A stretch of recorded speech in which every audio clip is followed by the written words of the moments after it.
por COVID, conflictos y guerras, recesiones económicas, así como una crisis climática muy importante, que en conjunto ha llevado a la interrupción de las cadenas de suministro de alimentos a nivel internacional, con el consiguiente aumento de precios de los alimentos, lo cual también se ha visto reflejado en un aumento de las inequidades que hay en los diferentes países y dentro de los países también, perjudicando principalmente a los grupos más vulnerables.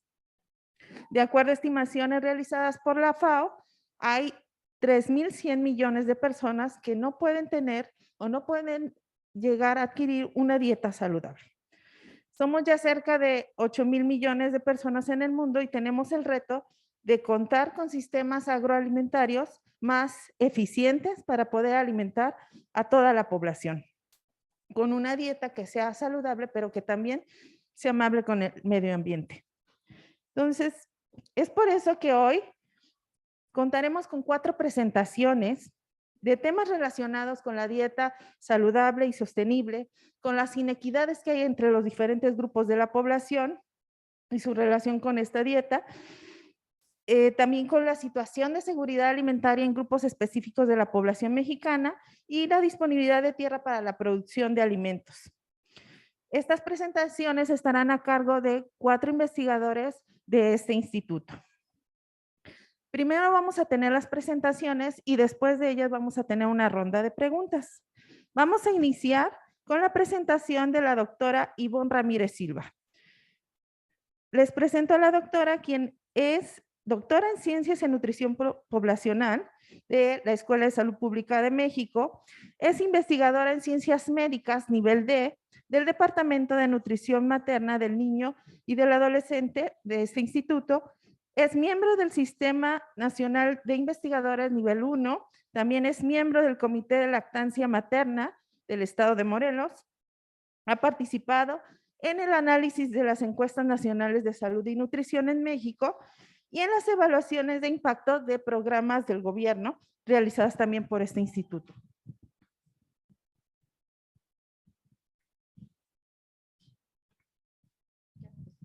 Adelante. Sí.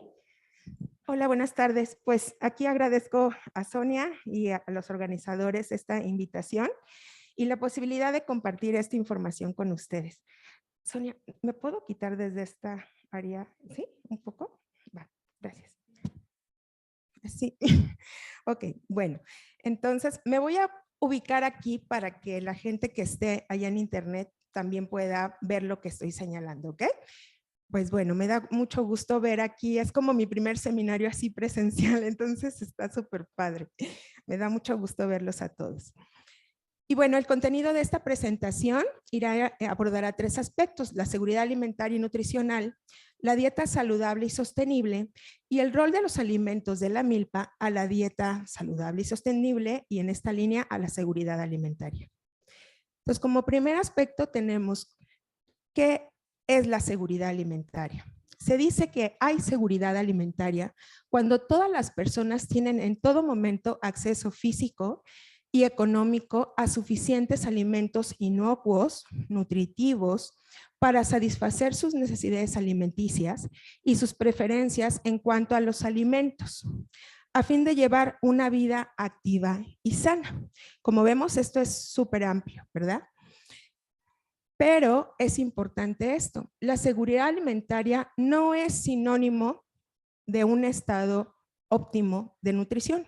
Eso lo debemos de tener en claro, ¿ok? Esta es una condición necesaria, pero no es suficiente para tener o para asegurar un adecuado estado nutricional. Y al respecto, fíjense que les muestro por qué esta parte. Este es el esquema del marco conceptual de la seguridad nutricional. Este es un esquema que se realizó con Coneval y el Instituto de, ¿cómo se llama? Infantil. Y aquí lo que vemos los factores que integran, ¿no? Todos los factores que nos llevan precisamente y que explican cuándo se va a lograr una seguridad nutricional. Y como vemos aquí, la seguridad, primero necesitamos tener una seguridad alimentaria y después vamos a alcanzar la seguridad nutricional. Entonces es un aspecto importante que tenemos que cubrir, pero lo uno no es sinónimo del otro. ¿Y qué es la seguridad nutricional? ¿Ok? Un hogar es seguro nutricionalmente si es capaz de asegurar una adecuada nutrición para todos los miembros en todo momento.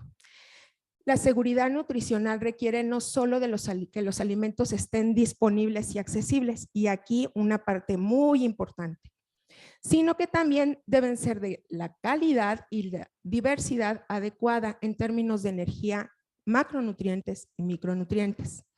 Ser preparados de manera apropiada y consumidos por un cuerpo saludable en un ambiente higiénico, ya que algunas enfermedades disminuyen la habilidad del organismo para digerir, absorber o asimilar los nutrientes de los alimentos consumidos. Entonces, este punto es sumamente relevante, sobre todo ahorita también en este contexto que estamos. No nada más habla de la falta de los alimentos, sino también de no tener acceso y disponibilidad de alimentos de alto valor nutrimental.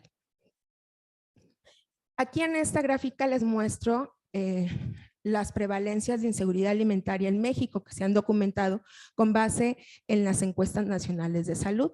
Y podemos observar cómo realmente ha habido un incremento importante. En el 2012 era cerca del 43%. En el 2018 esto más o menos se mantuvo y vemos cómo en la encuesta del 2020 a 21 finalmente la inseguridad alimentaria incrementó importantemente. Por otra parte, ¿qué es lo que tenemos? Bueno, estamos identificando que hay altas prevalencias de inadecuación de los principales micronutrientes.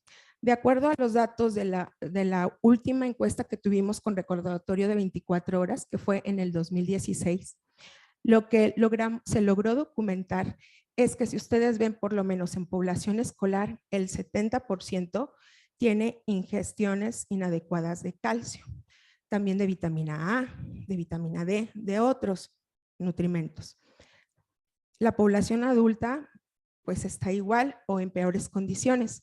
Si ustedes ven, el 68% no tiene ingestiones adecuadas de calcio, hay problemas de vitamina A, vitamina C, incluso de vitamina B12, vitaminas por las cuales ya no nos teníamos que preocupar y ahora resulta que sí estamos viendo que no se están alcanzando las ingestiones adecuadas.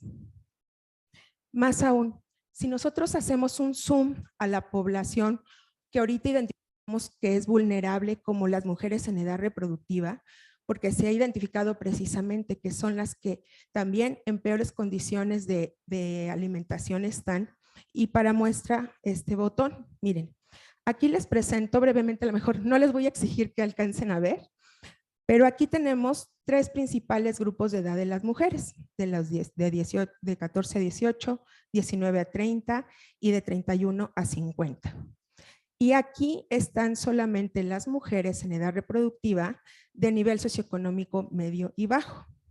Y lo que observamos es que si ustedes ven las deficiencias, ¿no? Las ingestas inadecuadas superan por mucho el 30%, ¿cierto? De la prevalencia. Esas son para las vitaminas y estos son los minerales. Estamos observando prevalencias de inadecuación, por ejemplo, para zinc del 84%, para hierro del 97%, para magnesio del 66% y así en los diferentes grupos poblacionales. A la par, aquí en esta gráfica les muestro la contribución de energía de productos ultraprocesados. Estos son datos del 2012 en el cual documentaron, ¿no? Vemos aquí, vamos a hacerle un foco. Y vemos incluso que en los preescolares en el 2012 eran la población, ¿no? Con mayor contribución a la energía de estos alimentos. Y esto es muy grave. Son estos niños pequeñitos, aquí están los niños más pequeños y esto lo vamos observando hasta ahorita. De hecho, es en la población en la cual a veces existen los alimentos, ¿no? Que son de más alto riesgo, que tienen ingredientes críticos y que están en detrimento de la dieta del niño, ¿ok? Y miren estas proporciones. Los escolares también 34%, adolescentes 35% y bueno, adultos en general 26% de la contribución a la energía por estos alimentos ultraprocesados. Teniendo en mente que estos alimentos ultraprocesados por lo regular son ¿qué? Son bajos en densidad de nutrimentos, ¿cierto? Bueno, ¿qué hay con la dieta saludable y sostenible en esta línea? Bueno, ¿qué ocurre? Hay un agotamiento y destrucción de los recursos naturales y hay un aumento en la emisión de gases de efecto invernadero. De seguir así, no vamos a tener después ningún recurso para poder comer. Existe una contribución de los alimentos a la degradación ambiental. Como vemos en esta gráfica que se muestra, los lácteos y las carnes son los alimentos que más contribuyen a la producción de gases de efecto invernadero y son los que más devastan las tierras, ¿ok? Y en relación a eso, entonces, en los últimos años surgió la iniciativa de Eat Lancet. ¿Qué se quiere realizar con esto? Bueno, ellos proponen una dieta de referencia. ¿Y cuál es el objetivo de esta dieta? Precisamente es una dieta saludable y sostenible con el fin de mejorar la salud de la población y del planeta, disminuyendo los efectos adversos del impacto de la producción de los alimentos precisamente en el medio ambiente. Entonces, tenemos que ver, las nuevas dietas tienen que coexistir en esta situación, debe ser saludable para la población, pero también para que sea sostenible y que sea lo menos adverso para el planeta. Dado esto, ¿cuál es el rol entonces de los alimentos de la milpa en esto? Aquí les matizo un poco cuáles son los alimentos de la milpa, ¿no? Si ya no estamos tan relacionados. ¿Qué quiere decir? Pues es maíz. Bueno, me voy a regresar acá rápidamente un poquito. Si ustedes ven aquí esta propuesta de Eat Lancet, lo que propone que son dietas más ricas en cereales, en vegetales, en frutas, básicamente integrales. Entonces, estamos en esa línea, ¿cierto? Aquí hay mucho de eso. Entonces, estos son nuestros alimentos de la milpa, son algunos solamente por dar un ejemplo. Y respecto a esto, ¿qué es lo que ocurre? La Organización de las Naciones Unidas para la Alimentación y la Agricultura declaró el derecho a la alimentación en el marco de la seguridad alimentaria, en la cual la agrodiversidad es componente fundamental porque se relaciona con procesos también de conservación in situ, lo que implica sostener los modos de vida de los custodios de la agrodiversidad. ¿Qué quiere decir? Estos alimentos de la milpa, desde luego más adelante les voy a enseñar, son buenos, pero también son buenos para el medio ambiente, ¿sí?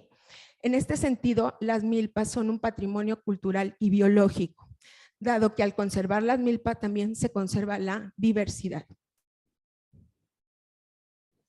En México, la producción de alimentos para autoconsumo está amenazada por los estragos del cambio climático aunado al acaparamiento de estos territorios y del agua. Entonces, aquí donde subyace esta parte es que la milpa es un policultivo, ¿sí? Ahí subyacen muchos cultivos y eso es lo que mejora y lo que hace sostenible ese medio de cultivo en comparación a los monocultivos. Entonces, se propone que la milpa sea un sistema productivo que proporciona alimento y que también en esta línea es más sostenible. Y bueno, la población mexicana consume alimentos de la milpa, claro, esta es la proporción de población que consume al menos un alimento de la milpa. Nosotros somos milpa. Y aquí brevemente nada más les describo cuál es la contribución en sí de los principales, porque la dieta de la milpa es aparte, pero los principales alimentos de la milpa a la energía. Como nosotros vemos, contribuyen con alrededor del 30%. Sin embargo, a nivel nacional vemos cómo baja. La muestra de la encuesta del 2012, su contribución era 29.9% cuando en el 2016 bajó. Y lo mismo, tanto en el ámbito rural como urbano. Y también en esta línea vemos que en la milpa los que más contribuyen es el maíz y en la línea del maíz sigue siendo la tortilla. Sin embargo, vemos esta misma tendencia hacia disminuir.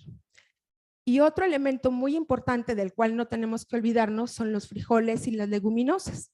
Fíjense con cuánto están contribuyendo. Realmente contribuyen con muy poco a la dieta, cuando deberíamos de incrementarlo. ¿Por qué? Los frijoles aportan hierro, zinc, ácido fólico, magnesio. Las leguminosas en general aportan fitoquímicos, que son componentes que actúan y son antioxidantes y anticancerígenos. Y también ayudan a la regulación de los niveles de la glucosa, la insulina, el colesterol, los triglicéridos, previniendo todas estas enfermedades. Ahí voy. Bueno, entonces la contribución de los alimentos de la milpa aquí a la energía, algo que les quiero presentar, es como vemos, si ustedes ven aquí, comparamos preescolares con adultos mayores, vemos que estos alimentos tienen una mayor contribución a la dieta de los adultos mayores en comparación a los pequeñitos. Aquí se habla de cómo se empieza a sustituir o se empiezan a desplazar este tipo de alimentos. Y lo observamos para los demás, ¿no? También para las leguminosas. Y en comparación a cómo ha ido aumentando o disminuyendo, también vemos. En general, en todos los grupos poblacionales ha disminuido la contribución. Y también en niños. La contribución de estos alimentos de la milpa en general, aquí les presento algunos nutrimentos como es calcio y magnesio. Vemos que tienen contribuciones importantes, casi del 50 y el 30%. Para hierro y zinc también, aunque si ustedes ven, se consume casi alrededor del 30, ¿cierto? Pero están contribuyendo de manera muy importante al consumo de estos micronutrimentos. Hierro y zinc. Y el grupo de población igual se conserva este mismo patrón. En conclusión, los alimentos de la milpa tienen el potencial de contribuir importantemente a mejorar la calidad de la dieta de la población mexicana. No obstante, en las nuevas generaciones su contribución a la dieta es cada vez menor. Más aún, en la población vulnerable en México, como es la población rural e indígena, estas podrían beneficiarse importantemente al promover una mayor autosuficiencia alimentaria. Es imperativo diseñar y desarrollar estrategias dirigidas a la población que vive de la agricultura familiar para mejorar el acceso a la tierra, el agua, la energía y los servicios a través de incentivos, así como los servicios rurales financieros. Esto tiene que ver también la forma de producción, ¿no? Se está acabando el autoconsumo y sobre todo de esta población que es tan vulnerable. Asimismo, es prioritario rescatar la cultura alimentaria de la milpa en nuestro país. Esto es parte de lo que nos permitirá alcanzar las recomendaciones de una dieta saludable y sostenible. Como aviso, investigadores del Instituto Nacional de Salud Pública coordinaron a través de un grupo de GISAMAC el desarrollo precisamente de las guías alimentarias saludables y sostenibles para la población mexicana. Entonces, este es un aviso de que próximamente, pues, ojalá y que salgan pronto para que las podamos empezar a aplicar. Gracias.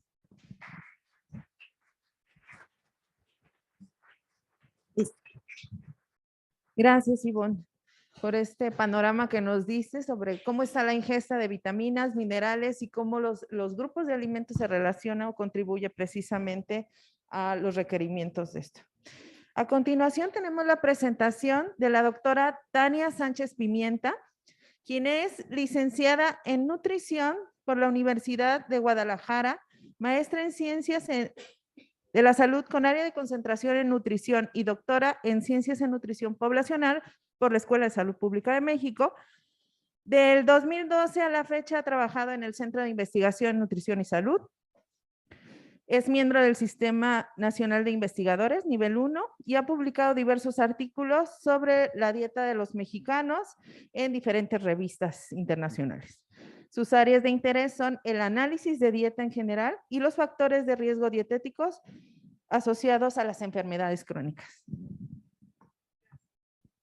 Gracias, Sonia, por la presentación. Hola, buenas tardes a todos. Qué gusto ver el auditorio lleno. Qué gusto ver caras conocidas y caras nuevas que estamos próximos a conocer. Y pues les comento que el tema que voy a platicar y compartir con ustedes el día de hoy son inequidades en el consumo de una dieta saludable y sostenible en la población mexicana. Por suerte, Ivonne ya nos introdujo a lo que son las dietas saludables y sostenibles, porque si bien es un tema que se ha estado abordando mucho en la actualidad, hay algunos de nosotros que todavía no identificamos bien qué son las dietas saludables y sostenibles. Entonces quisiera empezar compartiendo que la FAO y la OMS definen las dietas saludables sostenibles como aquellos patrones alimentarios que promueven todas las dimensiones de salud y bienestar entre los individuos. Además, estas dietas tienen una baja presión y un bajo impacto ambiental y son asequibles, seguras y culturalmente aceptables.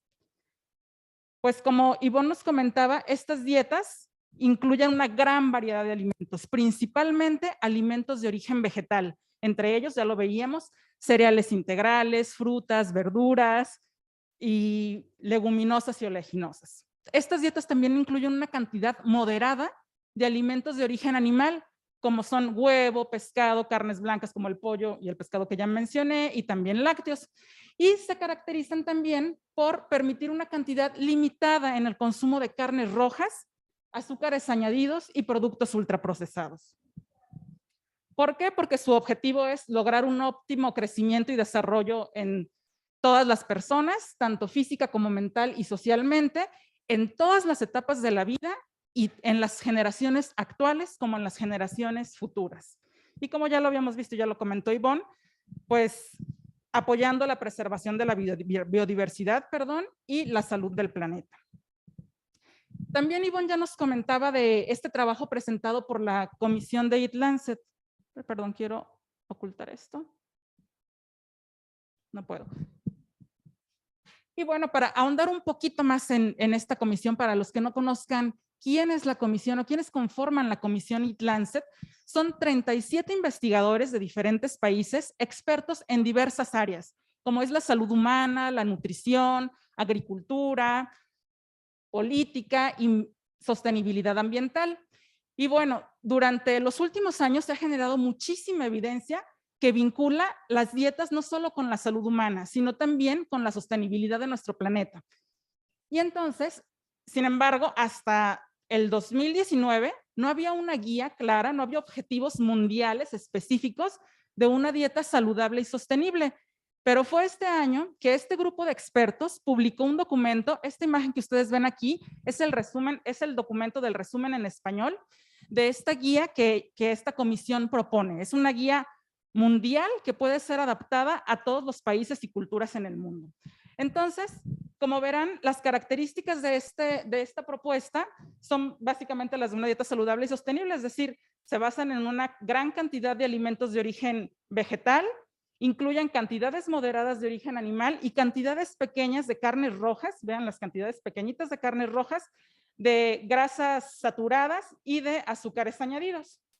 Y esta dieta se basa en una ingesta energética de 2.500 kilocalorías. Entonces también les platico que en el instituto tenemos un representante institucional en esta comisión y es el doctor Juan Rivera, que es nuestro exdirector de centro y exdirector de instituto. Entonces el doctor Juan forma parte de esta comisión.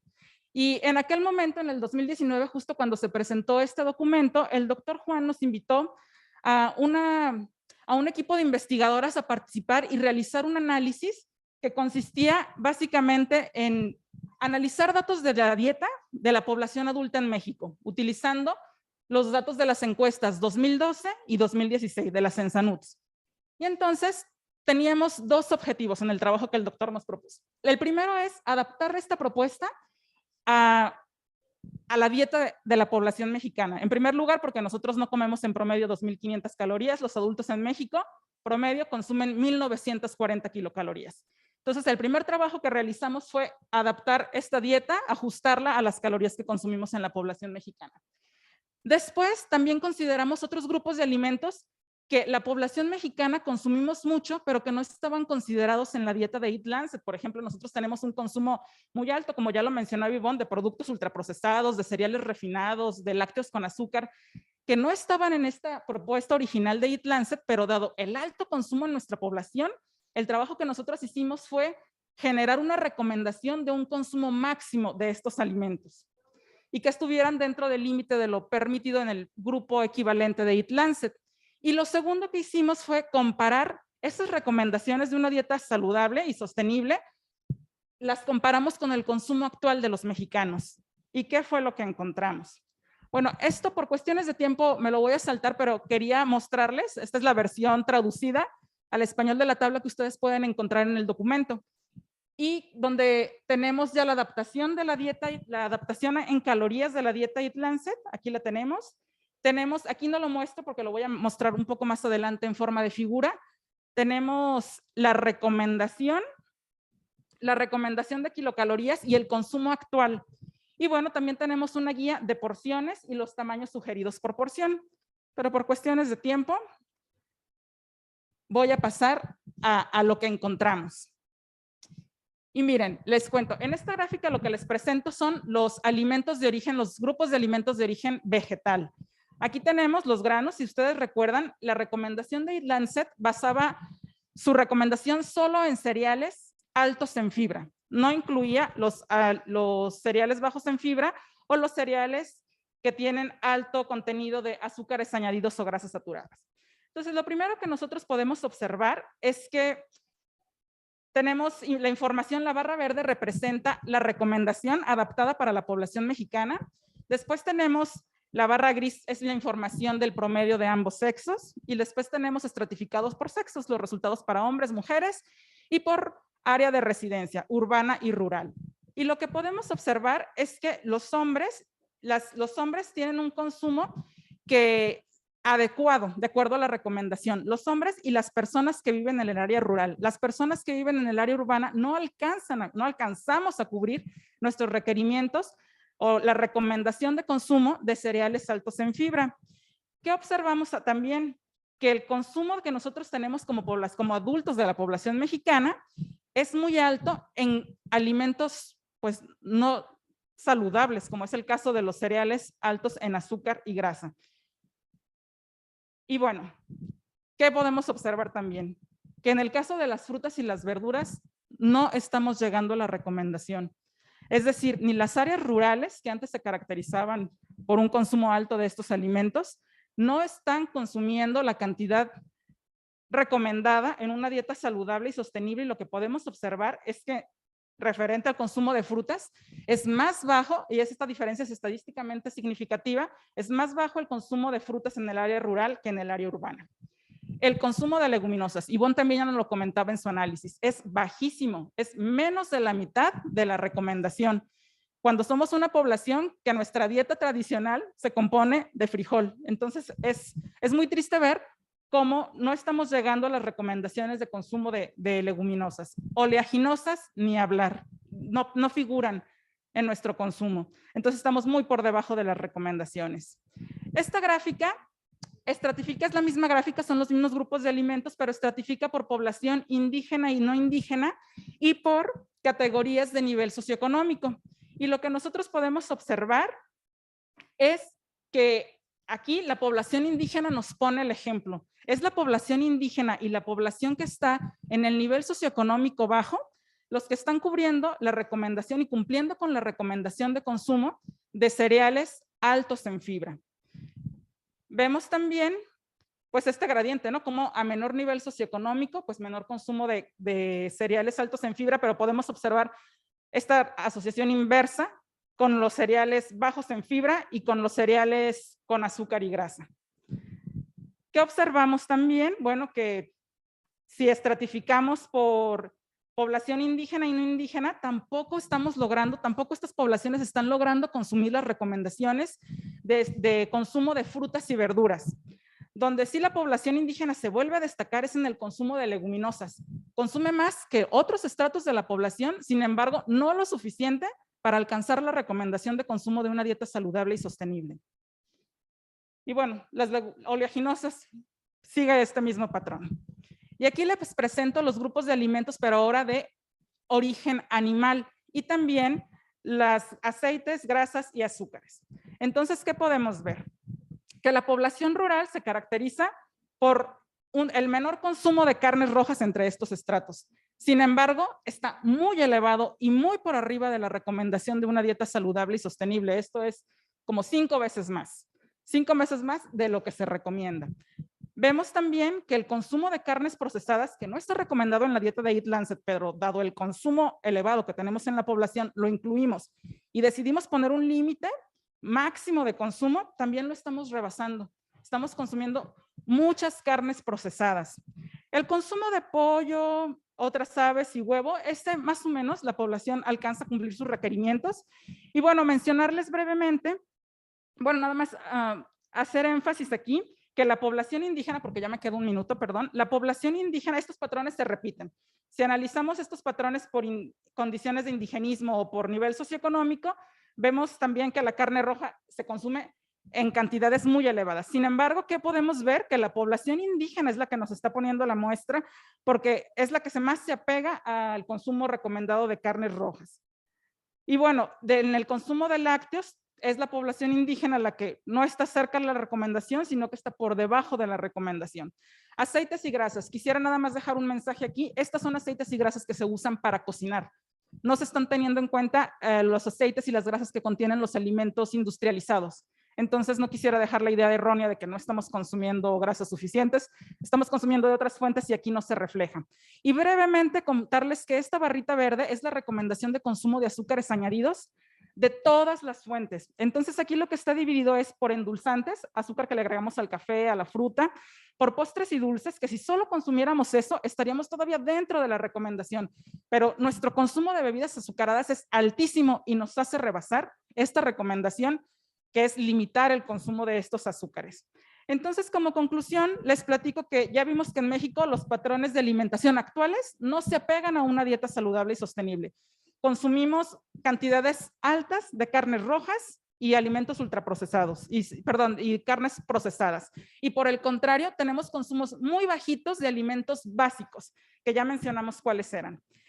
Y comentarles, y ojalá que hayan podido notar durante mi presentación, que las personas que viven en las áreas rurales, las personas indígenas y las personas con nivel socioeconómico bajo, son las que más se pegan a una dieta saludable y sostenible, y esto puede ser porque son las que están más arraigadas a una dieta tradicional mexicana. Sin embargo, no hay que perder de vista que también son estas poblaciones las que tienen menor acceso a la carne, que es muy costosa, y que quizás eso también está haciendo que justamente se estén apegando más a este patrón. No es necesariamente que ellos estén pensando en salud y sostenibilidad.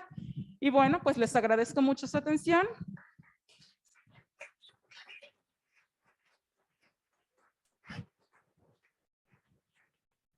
Gracias, Tania. Muy importante ver cómo se distribuyen los diferentes grupos poblacionales este tipo de patrón de dieta saludable y sostenible. A continuación tenemos la presentación del doctor Héctor Lamadrid Figueroa, quien es médico cirujano por la Universidad Autónoma del Estado de Morelos, es maestro en ciencias de la salud con concentración en epidemiología y también doctor en ciencias en epidemiología por la Escuela de Salud Pública de México.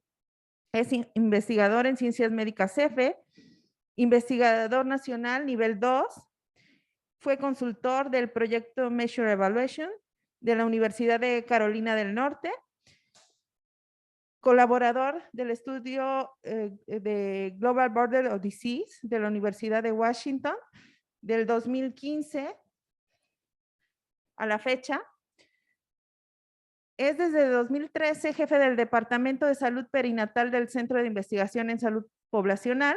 En cuanto a docencia, ha sido coordinador de la maestría en ciencias en concentración en bioestadística, también presidente del Colegio de Profesores en Bioestadística y ha participado como profesor titular en unidades didácticas de bioestadística. Adelante, Héctor, gracias. Yo también me voy a quitar porque no aguanto, ya me conocen.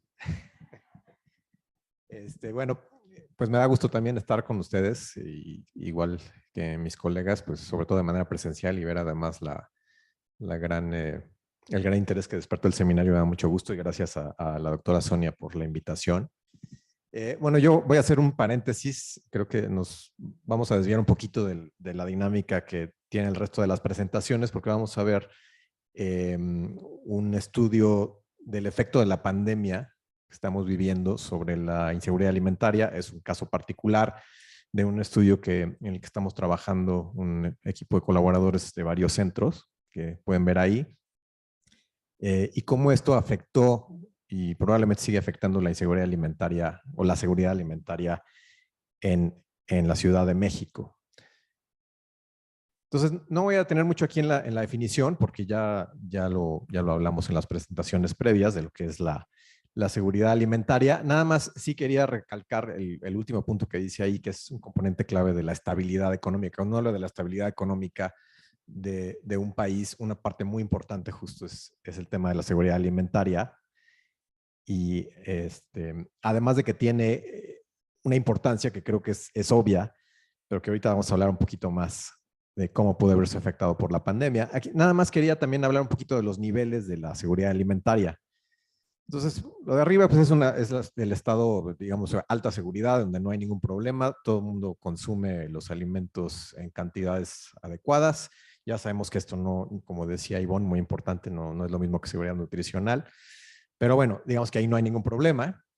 Pero cuando empiezas a bajar ahí en esa pirámide invertida, donde dice marginal, por ejemplo, ahí se refiere a que empieza a haber preocupaciones sobre si puedes o no comprar los alimentos que necesitas o necesita tu familia. Cuando llegas al estrato de baja seguridad, ahí hay una afectación en el sentido de la calidad de la dieta, no tanto la cantidad en términos de calorías, sino que empiezas a sustituir alimentos por otros alimentos de peor calidad, que llenen las necesidades calóricas de la familia, pero que no son, digamos, ideales en términos de los nutrimentos que estás consumiendo. Y ya el último estrato de seguridad muy baja o muy alta inseguridad, como lo quieran ver, es que de plano ya ni siquiera los requerimientos nutricionales están cubriendo. Entonces, cuando ya llega a un estado, de hecho, las preguntas, por ejemplo, en la batería que usamos dicen si se ha ido a dormir sin comer, ¿no? Cosas así. Entonces, es el estado más alto de inseguridad. Y la inseguridad alimentaria, pues, produce un ciclo que afecta a la salud. Por ejemplo, el hecho de que no estés comiendo una calidad de la dieta adecuada lleva a enfermedad crónica o incluso enfermedades infecciosas, que no dice ahí.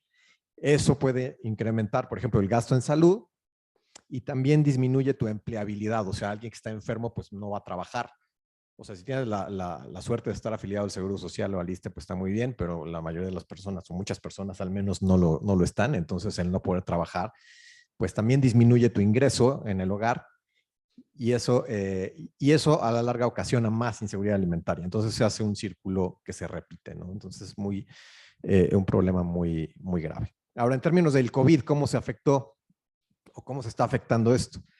De hecho, la Organización de las Naciones Unidas ha dedicado bastante esfuerzo en documentar la situación. Y bueno, ahí hay básicamente dos maneras en que se está afectando la seguridad alimentaria. Una es el incremento de precios al menudeo de los alimentos y otra es la reducción de ingreso y desempleo. Y mucho de esto ni siquiera es ocasionado por la pandemia en sí, o al menos no de manera directa, sino por el confinamiento. Entonces, el confinamiento, sobre todo el primer año que fue tan severo, ocasionó un problema muy importante en términos de reducción de ingresos, ¿no?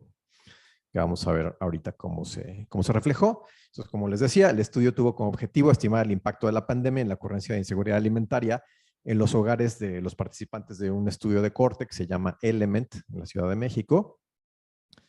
ELEMENT, así de súper grandes rasgos, es un acrónimo que dice Early Life Exposure in Mexico to Environmental Toxicants, que es un estudio de cohorte que en realidad se compone de 3 cohortes o 3 subcohortes, si lo quieren ver así, de mujeres y sus hijos e hijas que fueron reclutadas desde los años 90, como en ellos 94, 95 fue la primera cohorte. La tercera cohorte se reclutaron en 2001 y 2003 y todavía hoy en día seguimos a estas familias. Bueno, entonces, dentro ya de la corte, los seguimientos que se hicieron más o menos por ahí de los años 2015 a 2017, que le llamamos T1. T2 es una nueva visita de un centro de investigación que se realizó entre noviembre de 2016 y enero de 2019. Y teníamos programada otra visita para el 2020, pero eso ya no se pudo hacer por la pandemia. Entonces, para no perder información totalmente, empezamos a llamarlos por teléfono y les aplicamos una serie de preguntas, incluyendo lo de seguridad alimentaria, que ya les habíamos preguntado previamente. Para eso utilizamos una escala que se llama ELSA, que es la escala latinoamericana de seguridad alimentaria.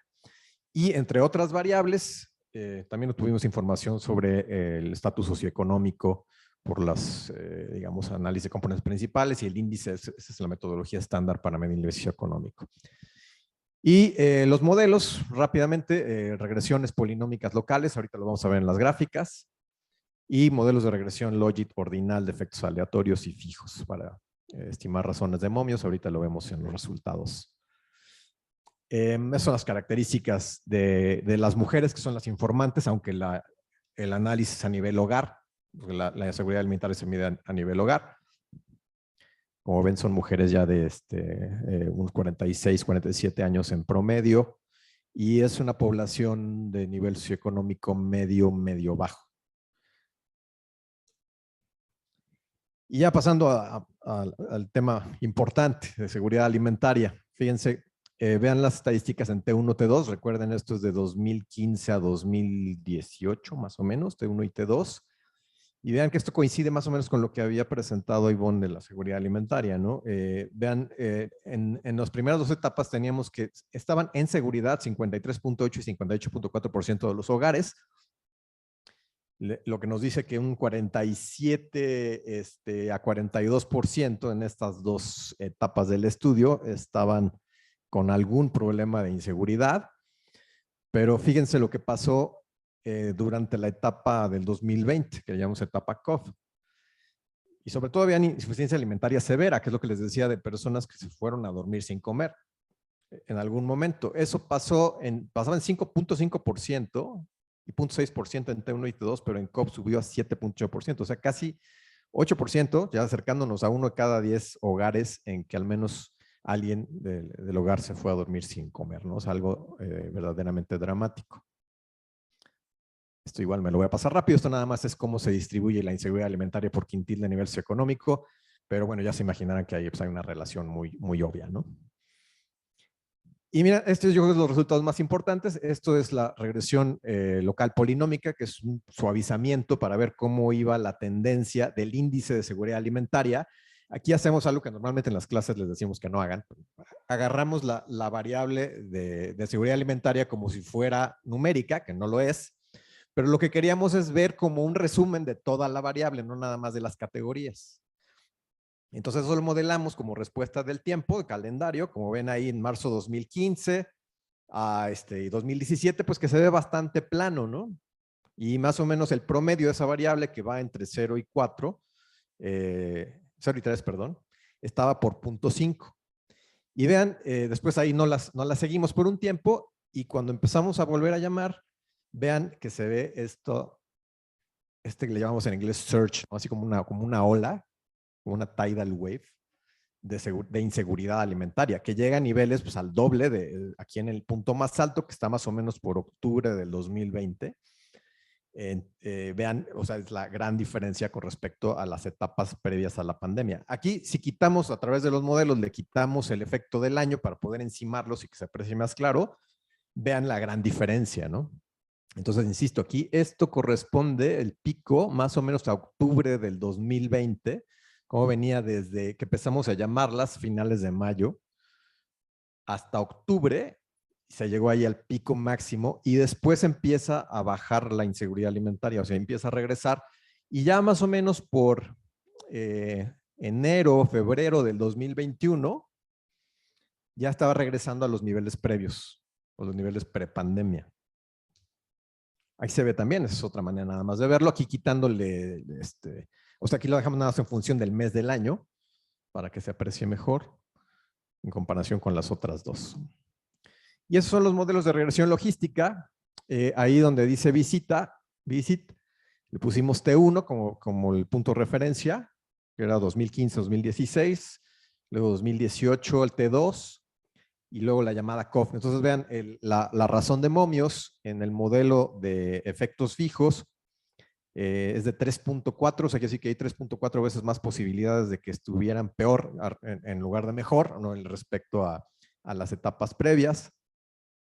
Y el modelo de efectos aleatorios nos dice algo similar, 3 veces más posibilidades de que estén peor en términos de seguridad alimentaria. O sea, es comparar quiénes empeoraron y quiénes mejoraron. es mucho más probable que hayan empeorado y es en esta magnitud, ¿no? Y bueno, aquí ven otras covariables por las que ajustamos el modelo. Entonces, recapitulando, pues la proporción de hogares que sufrieron inseguridad alimentaria aumentó de ser menor al 1% a más del 7.8% durante la pandemia. Como vimos, las probabilidades de estar peor fueron 3.4 veces mayores que las de niveles anteriores a la pandemia. Fue algo altamente significativo. Y bueno, o sea, esto, pues nada más para concluir, es una manera de documentar lo que sucedió ahí. Por ejemplo, algo que les platico es que dentro del grupo había como una cierta reticencia a decir, oye, pero es que como que no hay que decir que regresaron a niveles previos a la pandemia porque pues como que no pasó nada. Y yo, o sea, yo no tengo ese punto de vista porque para mí el hecho de que pases cualquier momento de inseguridad alimentaria, eso ya fue malo. O sea, independientemente que ahorita ya estés bien, pues en ese momento estuviste mal, ¿no? Entonces sí fue muy dramático lo que sucedió. Y además, pues otra limitación que tenemos del estudio es que no tenemos más datos de ver qué pasó después, porque eso fue en respuesta a la primera ola del COVID, si se fijan, y probablemente parte de la segunda, que es donde fue el confinamiento más severo. Pero ya no vimos qué ha pasado después. Yo pienso que no se llegó a esos niveles tan altos porque ya no hubo el confinamiento. O sea, básicamente la gente ya salió a las calles, ¿no? Ahora, estos resultados pues resaltan la necesidad de apoyo gubernamental a los más vulnerables. Hay, no se alcanza a ver ahí, pero si lo googlean ahí, Food Insecurity United Nations COVID-19, les va a salir un policy brief de las Naciones Unidas donde viene las recomendaciones a los países en términos de políticas públicas para mitigar los efectos sobre la inseguridad alimentaria. Y ven varias cosas, les puedo decir que la mayoría no se hicieron en México, algunas sí se hicieron, pero que valdría la pena revisar y tratar de transmitir a los tomadores de decisiones para la eventualidad de otra catástrofe natural como la que vimos en la pandemia, ¿no? Si quieres, con eso terminamos. Muchas gracias.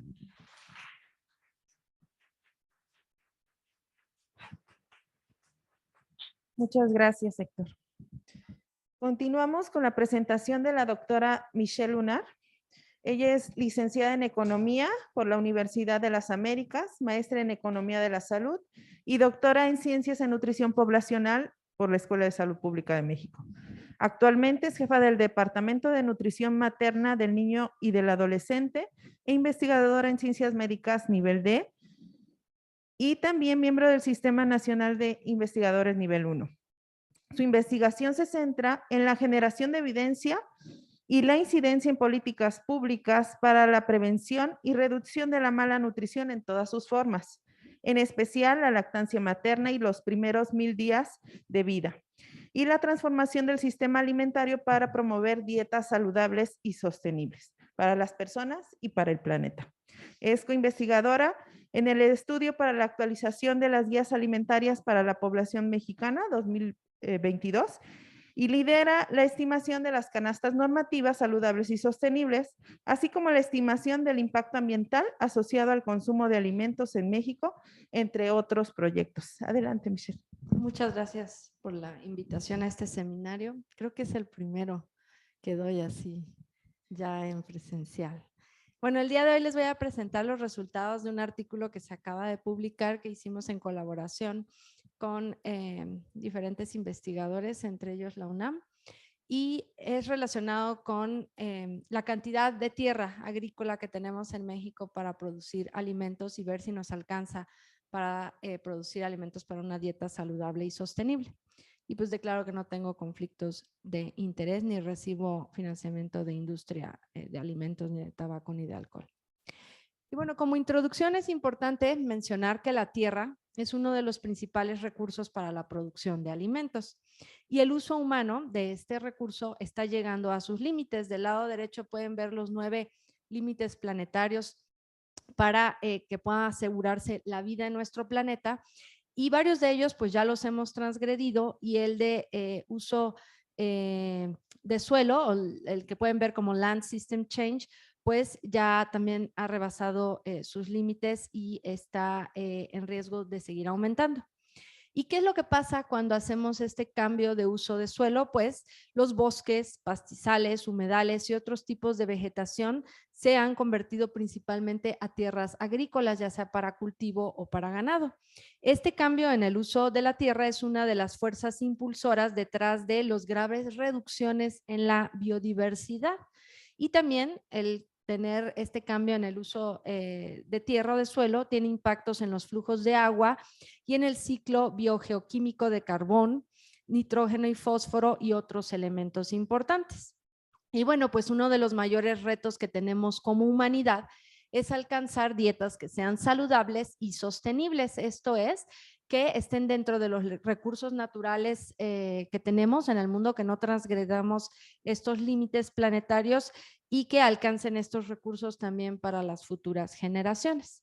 Ahora, bueno, ya no me voy a detener en la definición de dieta saludable y sostenible porque ya anteriormente la doctora Ivonne y la doctora Tania pues ya las definieron. Y lo que les quiero comentar aquí es que para este análisis se utilizaron dos referencias para una dieta saludable y sostenible. La primera es la actualización de las guías alimentarias para población mexicana que próximamente se publicarán. Y la otra es la dieta planetaria propuesta por Lancet adaptada al contexto mexicano, que es precisamente la que la doctora Tania nos acaba de presentar. Entonces se utilizaron esas dos referencias como dieta saludable y sostenible en comparación con la dieta actual en población adulta mexicana con datos de la ENSANUD 2016. Y el objetivo de este estudio pues fue analizar si México tiene suficiente tierra para producir alimentos para una dieta saludable y sostenible para toda su población en un contexto especial, esto es sin comercio, o sea, si tenemos la capacidad de tener soberanía alimentaria, si no hubiera comercio con otros países de alimentos, tenemos suficiente suelo para producir estos alimentos.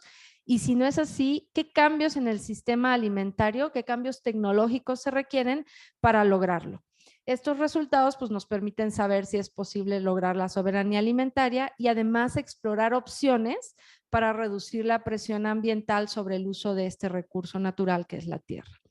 Y en métodos, pues brevemente les comento que lo que hicimos fue estimar la cantidad de alimentos que se necesita para producir estas dos referencias dietéticas de dietas saludables y sostenibles en comparación con el patrón dietético actual.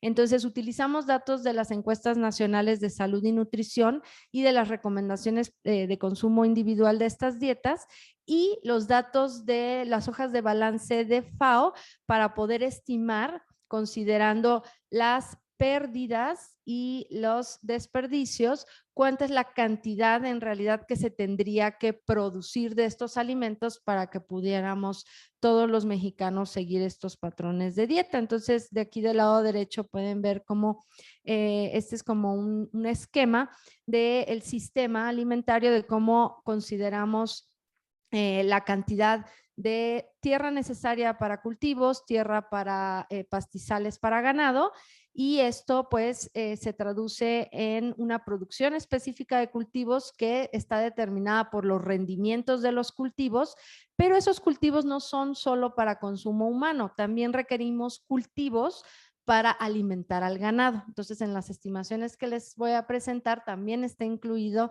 el alimento para ganado y también algunos de los cultivos pues se utilizan para productos procesados. Y esto a su vez pues tiene en la cadena de producción ciertas pérdidas y ciertos desperdicios en el hogar o en la cadena de distribución y al final pues obtenemos la ingesta de alimentos. Entonces, brevemente es como los pasos a seguir para lograr estimar esta oferta de alimentos. Y también estimamos la cantidad de tierra agrícola, cultivo o pastizal necesarias para producir estos alimentos y la cantidad total de alimento necesario para producir 1 kilogramo de alimento de producto animal se estimó para una granja mediana promedio en México con datos de la encuesta agropecuaria 2014.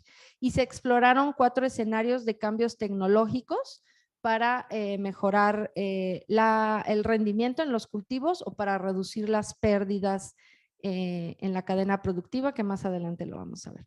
Y entonces en esta primera diapositiva de resultados les muestro la cantidad total de producción de alimentos necesaria para alimentar a toda la población mexicana adulta en un año. Y el primer, déjenme ver si puedo quitar el primer patrón es el de la dieta actual con datos de la ENSANUT. Entonces, nos dice que se requieren anualmente 100 millones de toneladas de alimento. Para el patrón 2, que son las guías alimentarias, se requieren 106 millones de toneladas. Y para el patrón 3, que es la dieta Eat Lancet adaptada a población mexicana, 97 millones de toneladas. Y vemos cómo cambian la distribución de algunos de los alimentos por las recomendaciones de las dietas saludables y sostenibles. Por ejemplo, para seguir el patrón 2 o 3, pues se requiere producir mucho más de leguminosas y se requiere también producir más oleaginosas y reducir también la producción de, por ejemplo, caña de azúcar, también de carne de res y de los cereales para alimentar esas reses. Y también se requiere pues aumentar el pescado, aceites vegetales, frutos secos y algo de frutas y verduras, pero de frutas y verduras alcanzaría con lo que se exporta. O sea, si juntamos lo que se exporta con lo que se produce en México, alcanza para cubrir la demanda. Y en esta gráfica les muestro la demanda de suelo agrícola para los 3 patrones alimentarios, donde en color mostaza vemos la demanda de tierra que se requiere para cultivos. En color salmón vemos la demanda de tierra de pastizales que se requiere para producir carne. Y en café vemos la demanda de tierra que se requiere para producir leche. Y vemos que para el patrón actual de alimentación sobrepasamos la cantidad que tenemos disponible de pastizales y de tierra agrícola en México, que es la línea,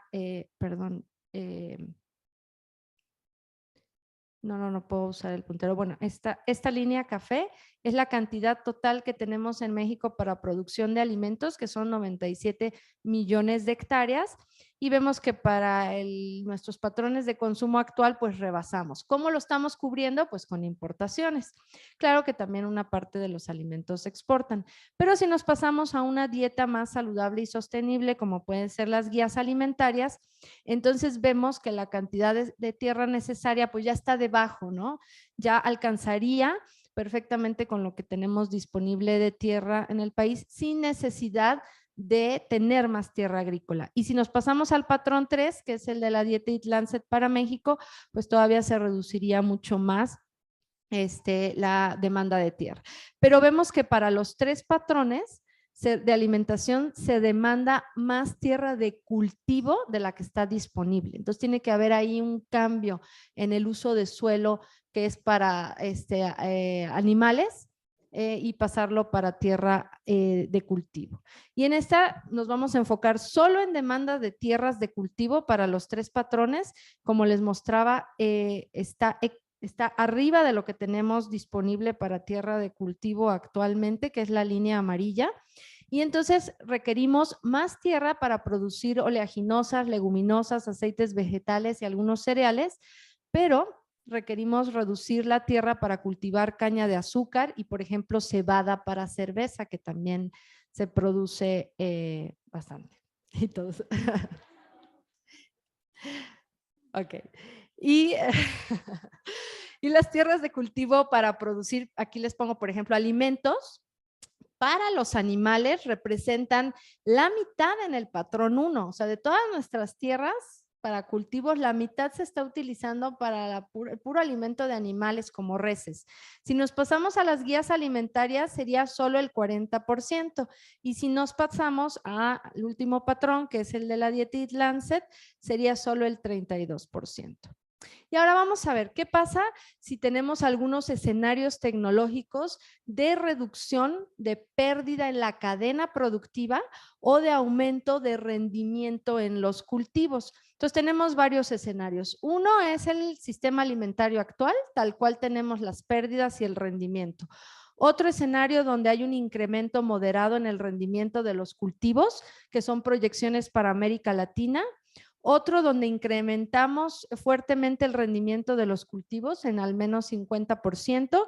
Otro de reducción de pérdidas del 75% de los alimentos. Y el último, una combinación de alto rendimiento y reducción de pérdidas.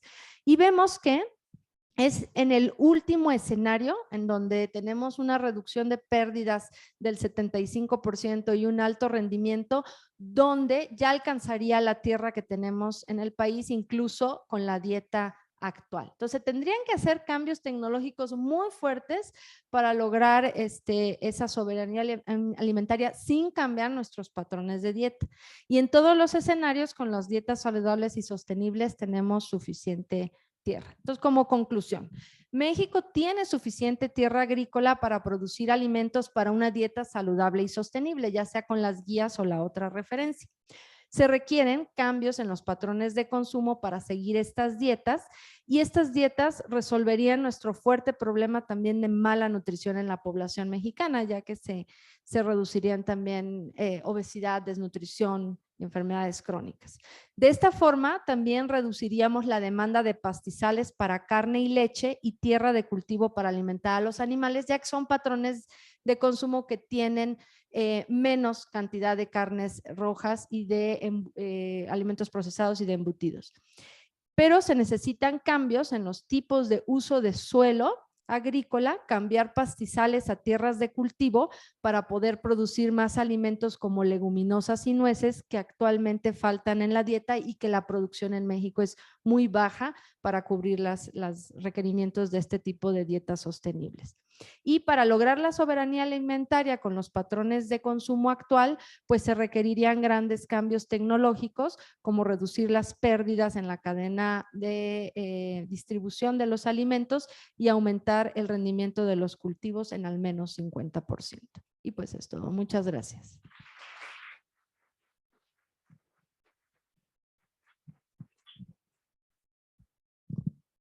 Gracias, Michelle.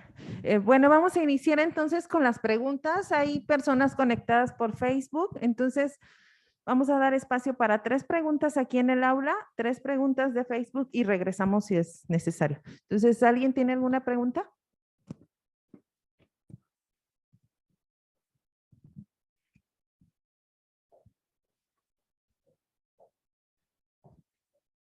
Tu nombre, por favor. Sí, gracias. Julio Pisanti, de la Maestría en Ciencias en Epidemiología. Muchas gracias a todos los ponentes. Fueron muy buenas ponencias. Tengo 2 preguntas para ser más rápido. Una para la doctora Unar. Lo primero, si el cambio en el uso de tierra agrícola o más bien ganadera a agrícola es hasta físicamente posible, pues, o sea, si realmente la tierra que actualmente se usa para pastizales tiene el potencial siquiera de pasar a uso de cultivo, y 2, qué tan difícil sería esto, y, digamos, suponiendo que los cambios alimentarios se dieran, los cambios en el patrón de consumo. Y la otra pregunta para el doctor Lamadrid, si habría forma entre los datos que se tienen ahí de vincular digamos, aumento en la inseguridad alimentaria con el exceso de mortalidad, en particular por otras causas, además de COVID, durante precisamente ese periodo tan agudo de la pandemia. Gracias. Contesto primero. Bueno, voy a contestar en relación a las pláticas que tuve con los expertos en uso de suelo, que son geógrafos y agrónomos. Y lo que me comentan es que sí se puede, o sea, sí se tiene que esperar un tiempo y adaptar la tierra que era de uso para ganado, pero sí se puede hacer la conversión. O sea, hay técnicas agrícolas para hacerlo, entonces es completamente factible.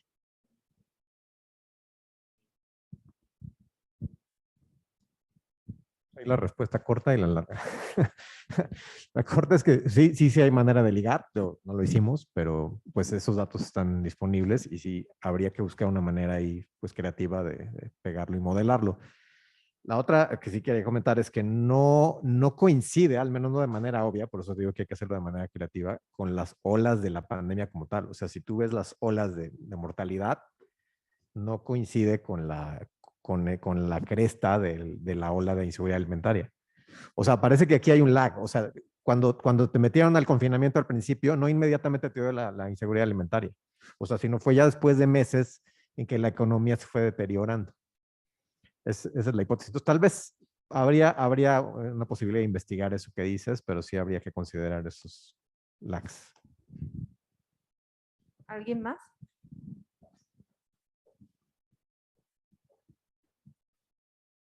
Muy buenos días, gracias por la presentación de los ponentes. Mi pregunta va dirigida a la doctora Unar. Quería consultar si en el proceso de elaboración de la investigación se consideró la variable o de alguna manera de forma secundaria la parte de sequías y o inundaciones, simulando esto en el futuro para ver la posibilidad y la factibilidad de poder desarrollar esta propuesta de intercambio del uso de suelo.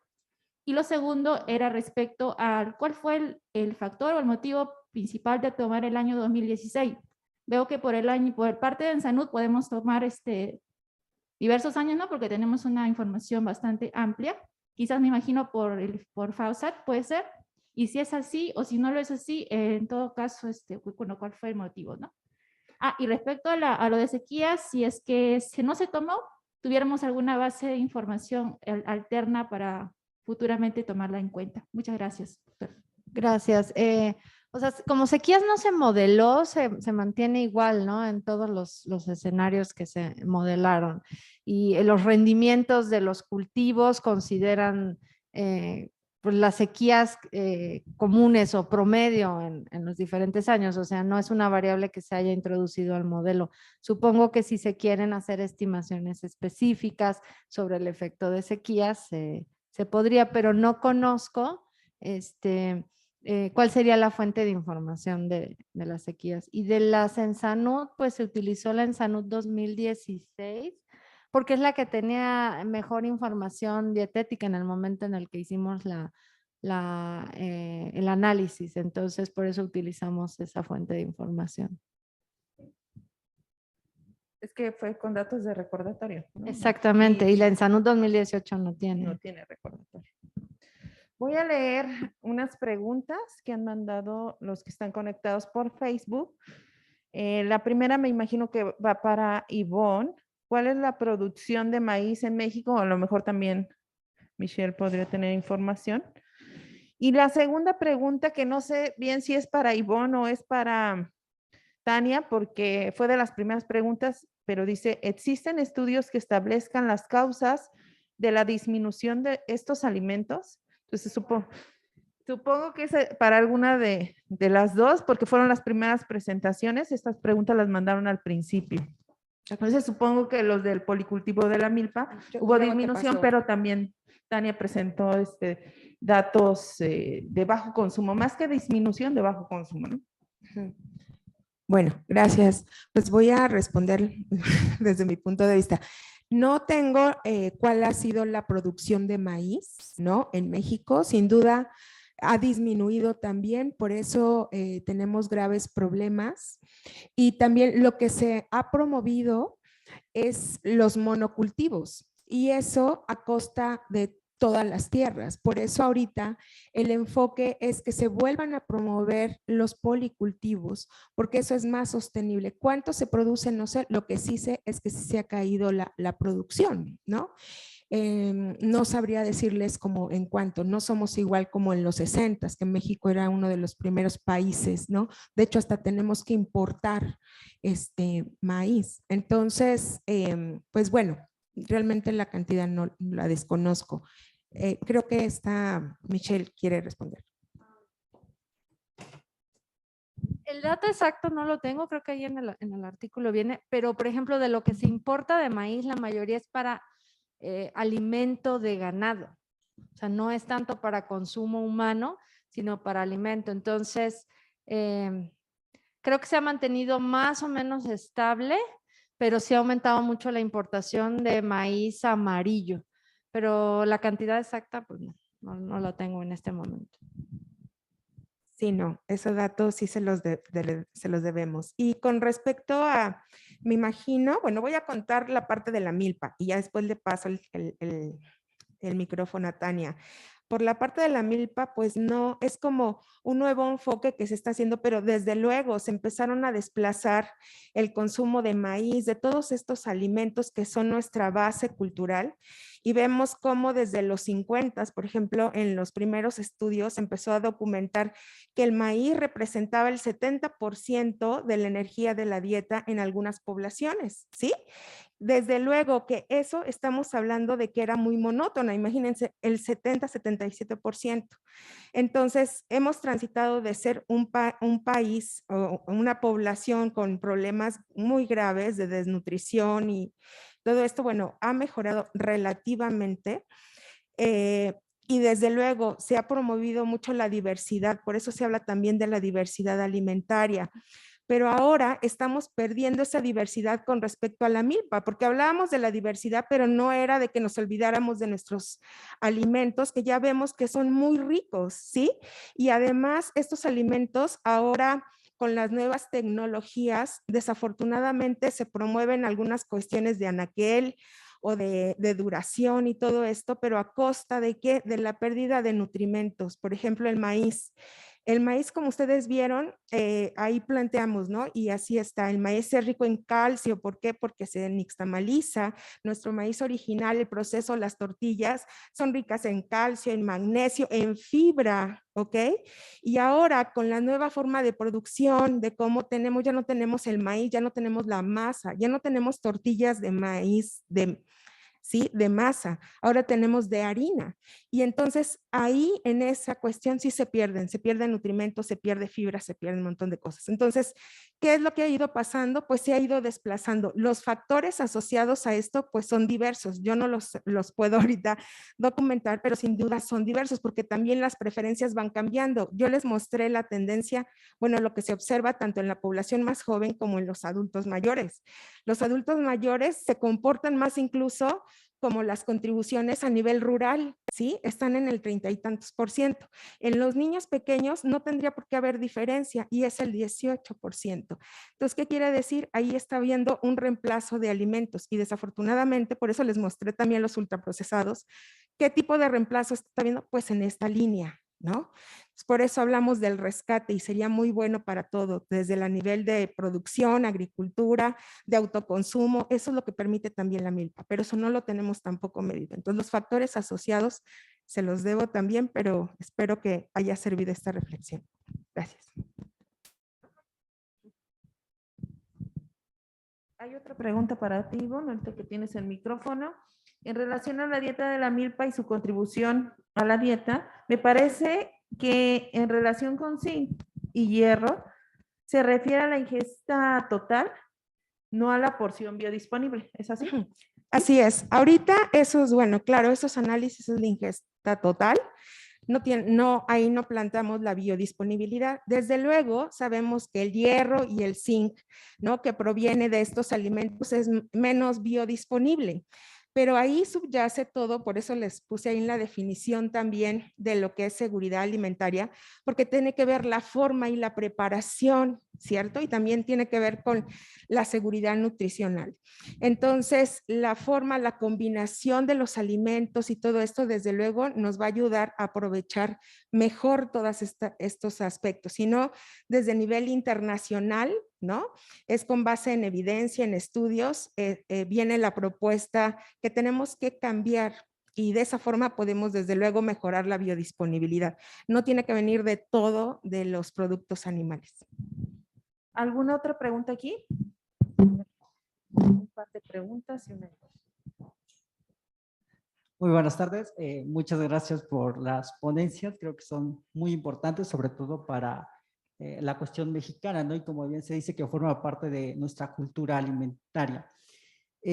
Mi duda surge en cuanto a si la transición en el uso de semillas importadas para cultivo está teniendo un impacto también en tanto en seguridad alimentaria o nutricional.